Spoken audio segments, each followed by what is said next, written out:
Welcome to all of you to the Caribbean Agri-Investment Conference today.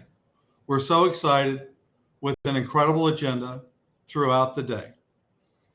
Let me first start by welcoming some of those who we expect to hear from today, starting with His Excellency Dr. Mohammed Irfan Ali, President of the Cooperative Republic of Guyana, as our keynote.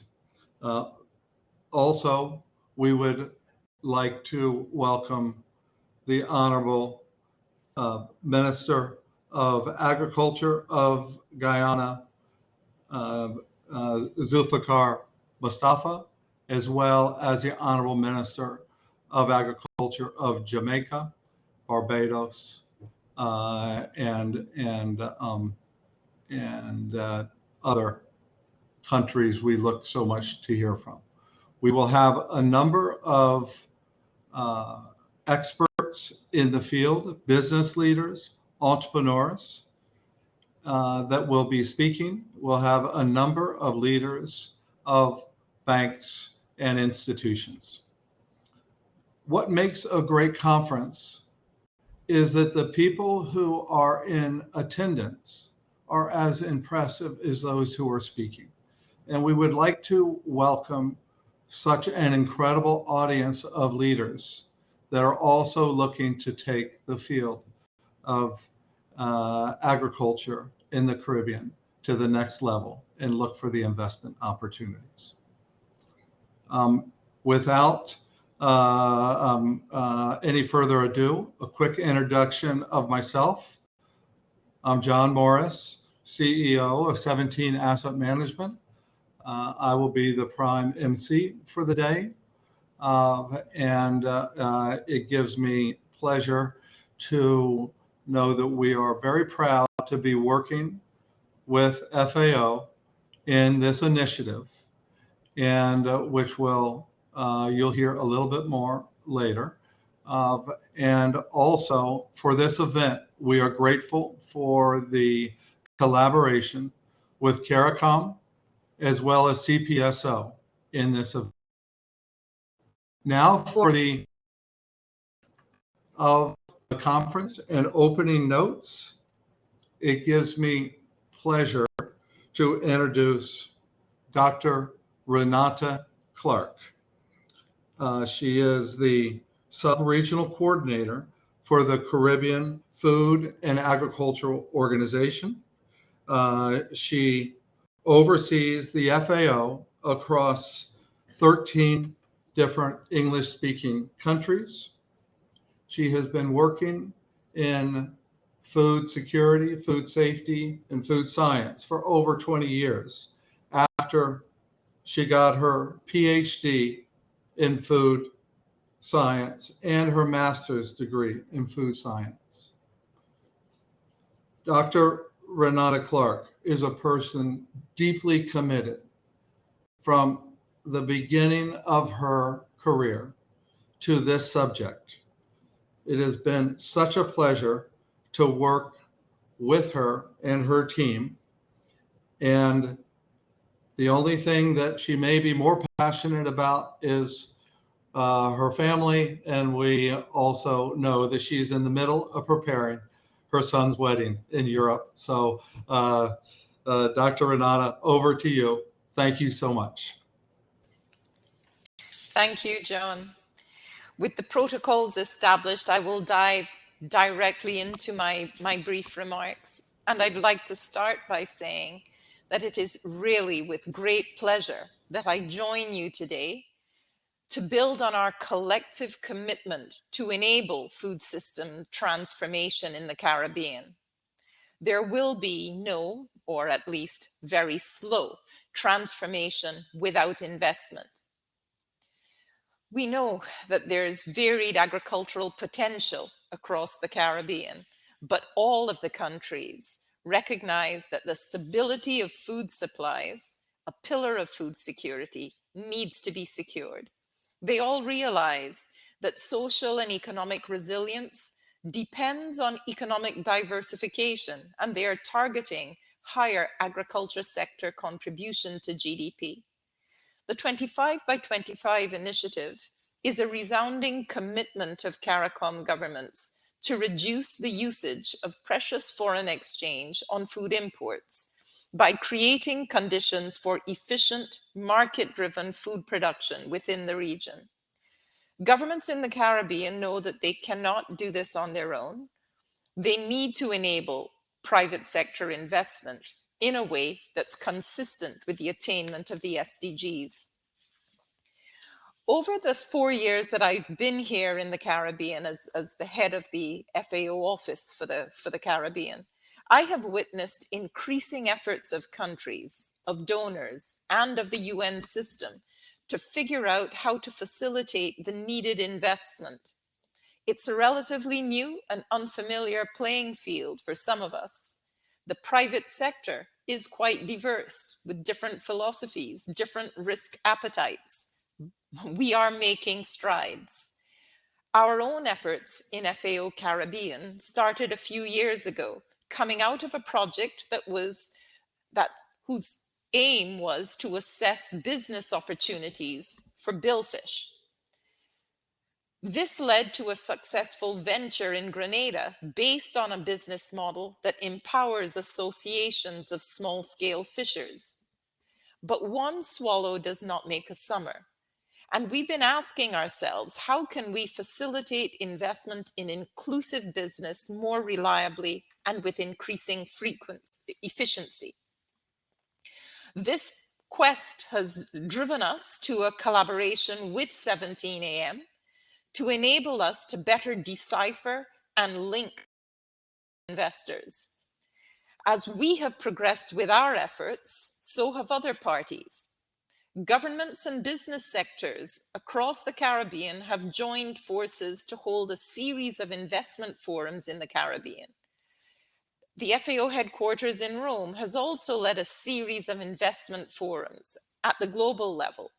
The European Union and USAID have launched important investment initiatives. There is a whole lot going on in this space, and it behooves us to work better together. In the context of investment promotion, there has been a lot of discussion around the missing middle, the gap between the microfinancing initiatives and the big investment opportunities that leaves the aspirations of most of the SMEs in the Caribbean unmet. The more recent donor initiatives are addressing this, providing opportunities for investment envelopes that are more appropriate for Caribbean entrepreneurs. But we have been noting a different missing middle, a greater demand for financing and investment, and a greater availability of financing opportunities, but with a capacity gap in the middle that hinders access to the available financing. And this is where FAO sees an important role for itself. At this point, I would like to briefly recap the objectives of this conference. One of the objectives is to build stronger synergies among the main players that are seeking to promote transformative investment. We all have one purpose. Specifically, this conference builds on the Caribbean investment forums that have preceded us and should strengthen the impact of the forums that follow. And there is one scheduled for later this year. To do this, we need expanded engagement of potential investors. We need to identify interested investors and understand the conditions under which they would invest. This is a second objective of this meeting.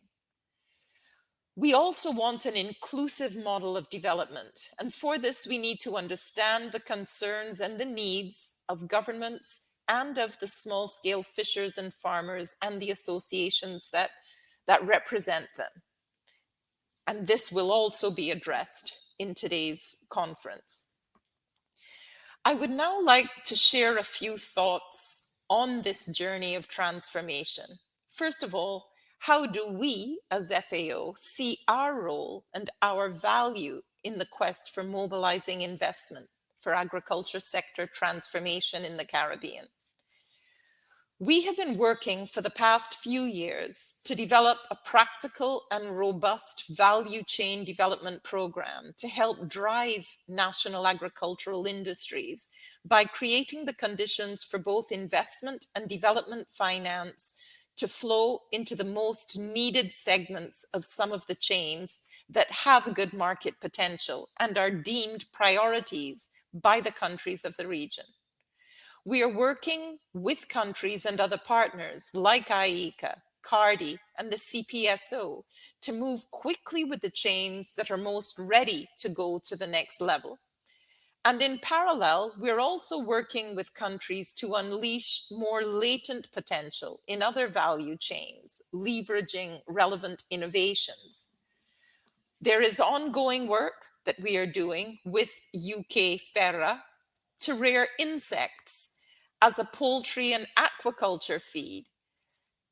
And these pilots will give us the technical and the financial details that are required for us to be able to move quickly to the expansion phase with an inclusive business model. If all goes well, by the end of next year, we should be looking to the expansion phase.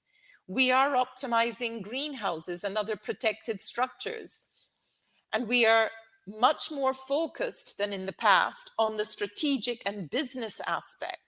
We are constantly trying to play a better role as a catalyst for taking good agribusiness ideas to scale. We are planning work on mariculture, a mariculture pilot. Aquaculture and mariculture is underdeveloped in the Caribbean compared with other regions of the world, while most of our countries are still importing over half of the fish consumed, and some of our marine resources are under pressure.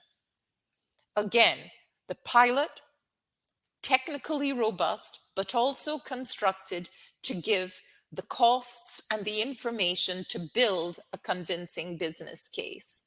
We are working with the government of Antigua and Barbuda on geographic indication frameworks to enhance the potential of the Antigua black pineapple and Barbuda logwood honey, and it could be a model that's relevant for other countries as well.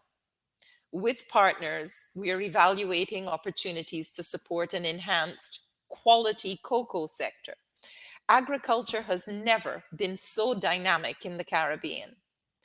And it's important to recognize government's readiness to champion change in agriculture. I have the privilege of being in regular contact with many of the Caribbean ministers of agriculture and other senior managers in the ministries.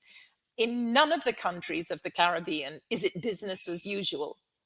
They're putting in question institutional setups. They're re-examining the investments that they have been making so as to be able to invest smarter. They are driving regulatory and policy reforms that will enable sustainable agriculture and efficient agribusiness environment. Let us redouble our commitment to supporting capacity building, advocacy, and policy formulation for agriculture sector transformation. Finally, to all of you participants at this conference, you all have critical experience and perspectives. It is essential that we share intelligence and insights and guide each other through the challenges. We have a common goal. Let us work for shared success. This meeting is a milestone. It is not the journey in itself. We must continue to work together to identify the best pipeline of business cases that could qualify for investment. And in doing this, let us seek creative solutions to address the requirements of both investors and borrowers alike. This will require support from the development institutions, flexibility and innovation from the financial institutions, and most importantly, drive and dynamism from the businesses to put forward investable cases that are financially viable, meet investment requirements, and create shared value. This is the alchemy of transformation, one that is sustainable and equitable. Thank you. Let's get on with it.